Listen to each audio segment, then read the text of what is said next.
Hello, everyone. Welcome back to Mindful and Mellow. Today, I want to do kind of a unique kind of reading. So, if you've been watching the channel, you've seen that over the past couple of days, I've used the Robin Hood Tarot deck and done a couple of different readings. One recurring theme has been the occurrence of the Fool card. So I should say that I used a couple different decks too. I think I used the Morgan Greer Tarot deck for one, and then I used the Robin Hood Tarot deck for the other. However, the Fool has appeared in both of those readings, and I've also seen the Fool pop up in other people's readings that I've watched on YouTube. So I kind of want to do something unique today, and I was particularly interested in the other day, the reading my most recent reading that I put out, because we had the Eight of Cups and the Nine of Cups in sequential order. And so these side by side to me kind of like indicate like moving on, bringing some amazing fulfillment and starting something new, kicking off a brand new beginning. So what I wanted to do is, using the Morgan Greer Tarot deck, we're going to go through this together.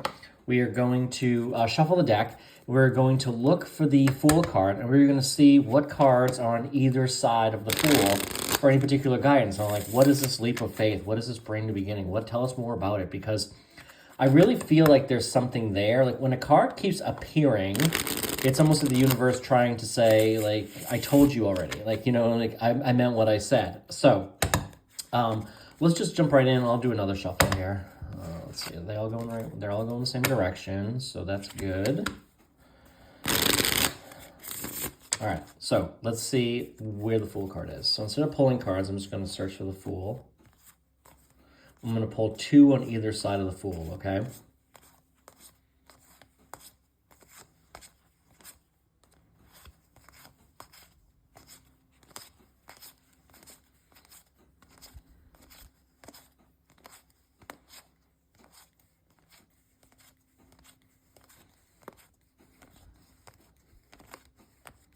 Apparently he's way in the back.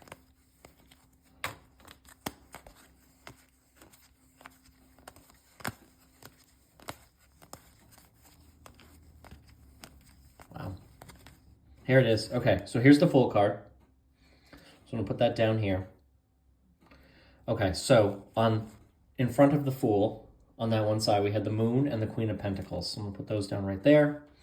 And then on the other side, we have the Ten of Swords and the Two of Wands.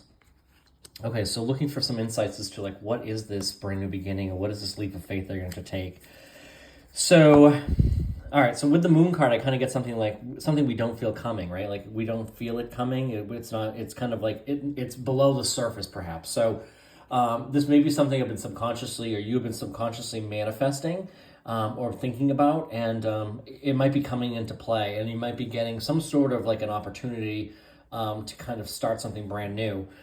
And I think that this is a signal here with the Ten of Swords that whatever is ending, like you're ending in like a more difficult period. So this does kind of reaffirm in my mind, this kind of reaffirms the Nine of Cups that we pulled in the last reading. So the Nine of Cups is all about emotional fulfillment and a wish fulfilled.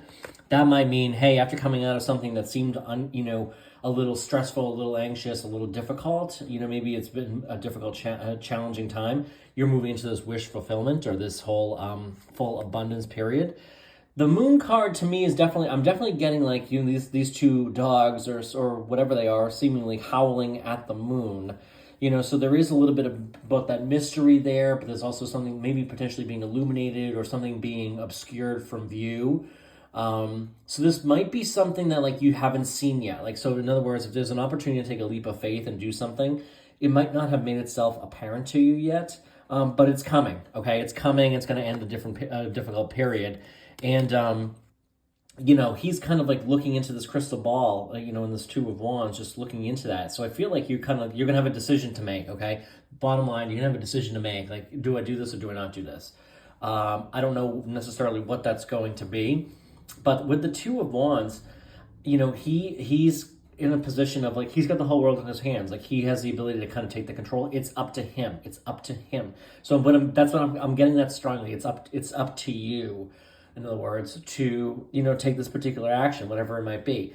So remain open and receptive to anything that comes along that line, because, the Queen of Pentacles is all about, she's a shrewd business person. So I feel like if you have the opportunity to make a decision, you'll be good at like negotiating anything. You'll be good at kind of talking through some of the details and kind of making sure, you know, does it align with what you want, and can this is this something that's a profitable venture, or is it something completely different entirely? So I do feel like you might find a way to monetize something. So this might be, you know, a unique opportunity presents itself, and it's a creative opportunity or something, but you might be able to monetize it and turn it into something a little bit more like a side gig, or maybe even like a full-time gig. That would be really cool, wouldn't it?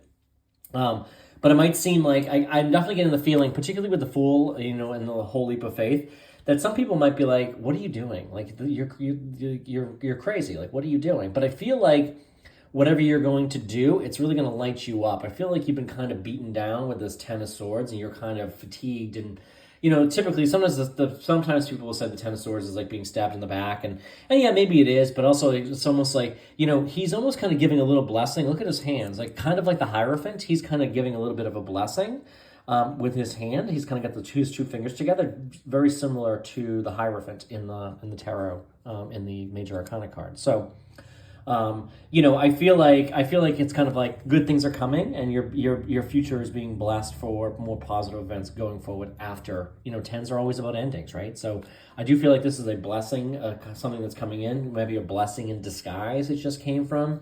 I just got, particularly when we start thinking about the moon. So with these two cards, I'm getting a blessing in disguise. This being the blessing, this kind of being something that's not fully clear or illuminated, so it might be a blessing in disguise. Okay, so I really like that. Really like that. So that's why I like to do intuitive tarot readings, because I feel like when I kind of, you know, talk through and just kind of let my mind run and talk, and, you know, sometimes I'm not always thinking, I'm not always trying to think, because I kind of want my intuition to come through, and sometimes when you think, you block your intuition, I think, right? So, yeah, when I get this, is like I get like a blessing in disguise. So that is really, really cool. I'm really excited about that. So, you know, keep your eyes and ears open for that, and be aware of that. But something is coming. It might seem like it's like a negative thing at first, but it's really going to be a blessing in disguise. And you're gonna be able to take a leap of faith, reaffirming what that position is going to be, and kind of like what it brings you. So I do like drawing the connection back to the other day's reading, and I held these cards out for this purpose. You know, the Knight of Cups, the Queen of Pentacles, there's a lot of positive energy here, abundance, and great things coming at you. So be aware of that. Keep an eye out. You'll be making a decision, perhaps. Maybe this is something you've been kind of like looking for, but it hasn't. It might be something you're looking for in a certain way, but it might not be exactly what you had in mind. So keep him, you know, be aware of that. You know, sometimes the universe gives us something that we need, not necessarily something that we want, and maybe it's a little bit different, but you know, take any opportunity under serious consideration that comes to you. So with that, I thank you for being here. Love the Fool card. Enjoy this blessing in disguise. Hopefully it works out well for you. Be aware of that. And with that, thank you for being here, and I'll be back again real soon.